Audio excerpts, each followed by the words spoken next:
What's going on, everybody? This is Red Bull Tanker with the final video for Operation Fog of War.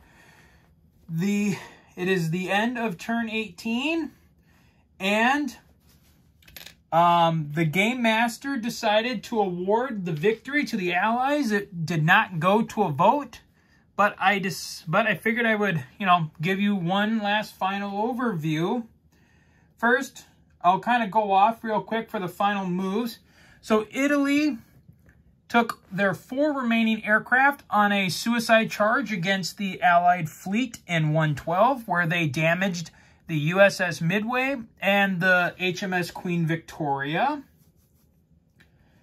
And then the Anzacs, on their turn, launched a massive invasion of the Philippines.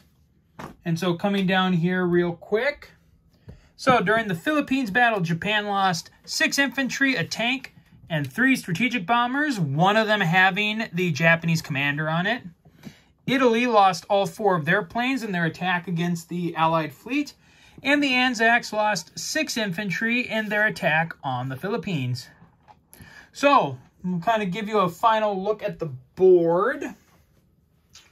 So, that's the United States. They never moved off the 4th Infantry Division or their constituted 9th Infantry Division in the East. Over here in Europe, our 21st Army Group and the U.S. 1st Army with the 9th Armored Division sit in Paris, along with 2 armored divisions from 2 French armored divisions, and I forgot to put this down. The 2 French infantry also moved in, so France is now completely safe. Over in Western Germany and Belgium, we have our forces there. The U.S. 17th Airborne Division moved into Greater Southern Germany. Down in Northern Italy is the command of the U.S. 5th Army with the 8th Armored Division and their Air Force. Over here in the Balkans, the U.S. 6th Infantry Division with some artillery went to Yugoslavia and captured Greece as well. This is the Russian front. Oh, the U.S. 32nd Infantry Division went to Finland and some artillery took Denmark. But so that is the Soviet positions.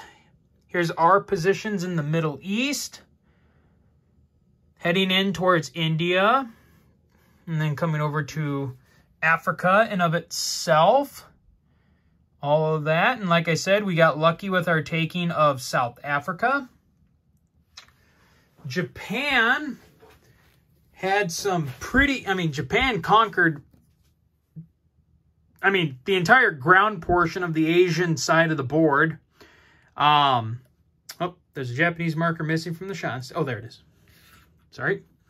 Japan has captured all the territory on the Asian front, but as the Game Master and everyone, sort of figured, once the Allies, the U.S. and really Great Britain and the remnants of the U.S. could have finished off Germany and Russia, and the rest of the U.S.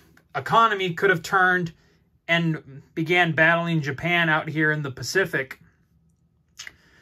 So, Japan definitely had a lot of ground forces here in China and India just waiting for the Allies to come knocking and to, start taking back everything.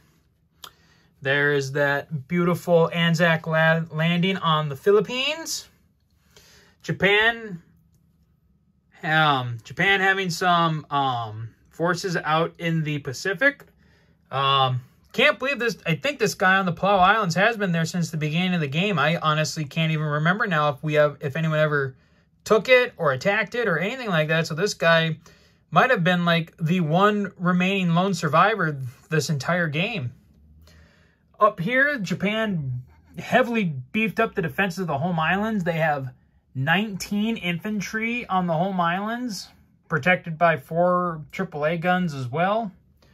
And then obviously out here around Midway, we have the massive, the two massive fleets. I mean, you have the massive fleet of the Japanese here, in and, you know, at Midway. I mean, but 3 battleships, a cruiser, all the aircraft carriers that are fully loaded.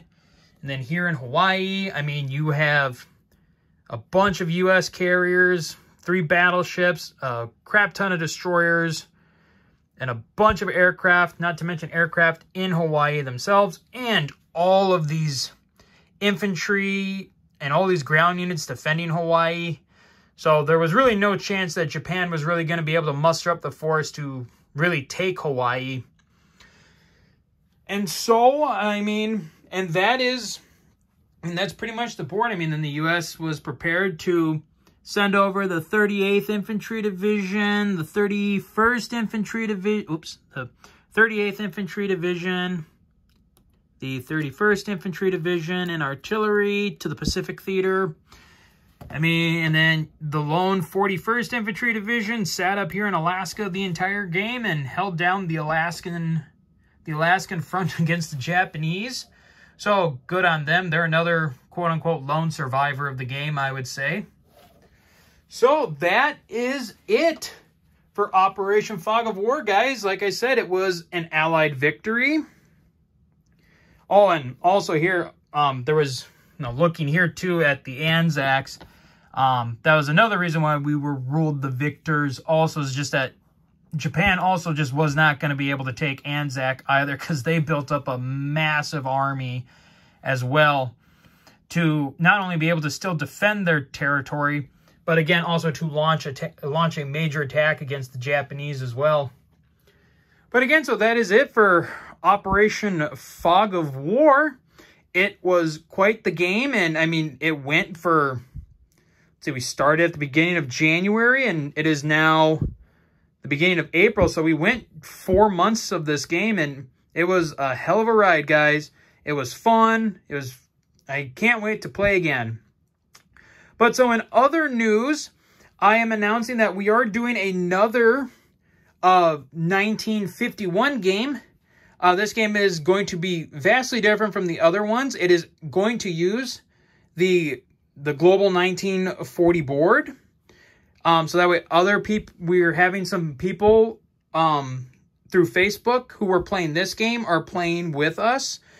And it's going to be interesting. I will do videos, and these ones I'll be able to post more frequently because we're not doing any kind of like Fog of War or anything like that. It is technically another playtest because this is a whole new version of 1951 that we're trying to make playable on the G40 map. So be on the lookout for that. We hope to start next week. So, oh, excuse me. So that's, oh, excuse me. Oh, got a bug in my chest or something. Anyways, so that is it for us with Operation Fog of War. And like I said, be on the lookout for our next playtest for 1951. That one is being titled Operation Reforger 1951. So we'll see you on the next go-around, guys. So until then, take care.